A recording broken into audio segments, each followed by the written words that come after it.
Sup Minecrafters, SirRobHiFi here, and believe it or not, I'm in the nether. Yep, once again. But I got something a little bit special that I've been working on. I've been testing out ideas for a while on how to deal with ghasts specifically, but also pigmen and magma cubes, and I've come up with a working prototype for a ghast trap. So this outside edge here drops pigmen, magma cubes, small ones at least, and oh, there's a ghast spawned up there right now. Okay, so along this side I can scoot along and pick up gold and zombie flesh, but the real juicy part of it is in the middle. This section is for the ghasts. Now, it's big and it may look a little bit complicated, but it's actually pretty simple and it's modular, and the pattern repeat is not very big at all.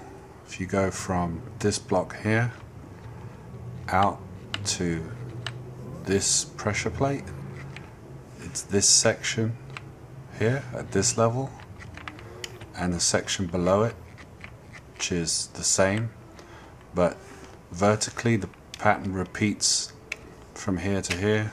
Well, two sets, and then the pattern repeat starts here, and going left to right, the pattern repeat goes up to here. Now what I've got on the top here, this whole strip all the way out to the end is the spawning pads or spawn surface. So everything can spawn on here: ghasts, magma cubes, pigmen, and these pressure plates, which I'm actually going to swap for stone ones, but for now they're wood.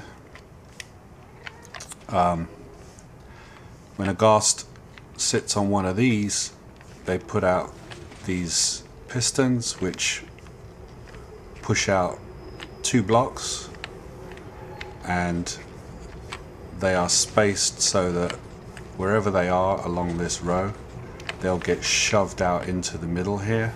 Not quite all the way, but close enough so that they don't hang about in here for a long period of time. So that's the first part of it, where they spawn and then they get pushed into this channel, and they're not very cooperative. They don't like to go where you want them to go. They just kind of hang about and eventually they fly down. Now what happens here is you've got to deal with some spacing. I've actually got 4.5 spaces between this spawn pad and these fences here. Not quite 4.5, but it's over 4. So you've got 1, 2, 3, 4, and then you've got a little bit of space between the edge of this block and the fence. And on this side I've got ladders just to space them, push them out into the center aisle a little bit, so that when they do choose to go down and they come into contact with these pressure plates as they fly down, those pressure plates trigger these pistons above, which is spaced so that that's just above their head now and they cannot fly back up. And that is the whole basis of the trap, is that they can fly down, but once they've come down beyond these sets of pistons, they cannot get back up. So there's one flying down now, and the further they go down, the nearer they are to where I want them, so that I can kill them. Or I think what I'm going to use actually is rail carts down here, somewhere down at this level. When they get to the lowest point, I'll have rail carts going around pick them up, and once I've got them in the rail carts, I can run them through some solid blocks to soften them up, and then I could just use that to kill them. In fact, a traditional crusher to finish them off should be doable. Could be tricky. Right now they've got a little bit of wiggle room where they can fly up and down up to the level of these, just below these pistons. So if I raise the floor, say what, 3 blocks right now, they'd be literally stuck in place at the bottom here. So yeah, I haven't seen literally anybody come up with a ghast farm yet, and this is still pretty impractical, but it works, you know. It takes a lot of time for them to make their way to the bottom, and it takes a lot of resources, but the main thing is going to be dealing with the huge area around wherever you want to set up something like this, where the ghasts will probably be more likely to spawn, because although there's quite a lot of spawnable spaces in this thing along these strips, it's peanuts compared to the natural terrain. So you would have to go around throwing down half slabs and stuff like that. Like, say for example, this little pillar here, it's really not quite as bad as you might imagine at first, but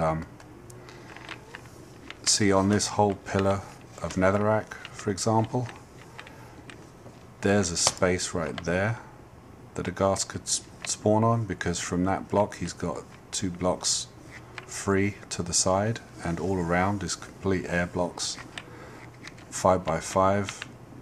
There's plenty of space right there. He can spawn there, there, can't spawn there, can't spawn there. Most of this little island he can't spawn on there, but there's 3 spawnable spaces there on that little island. So you would, for this, you would have to put down 3 half slabs, or maybe dump some lava on it. But you know, when you get up onto these higher areas where you can see more spawnable spaces like this, that's when you're going to start going a little bit mad. And then when you get up onto the flat areas like this, you've got loads of spawnable space. So it would be a serious challenge to try and set this up in your normal legit world, as it were. But oh, and I got far enough away that a couple of them despawned, as you can see.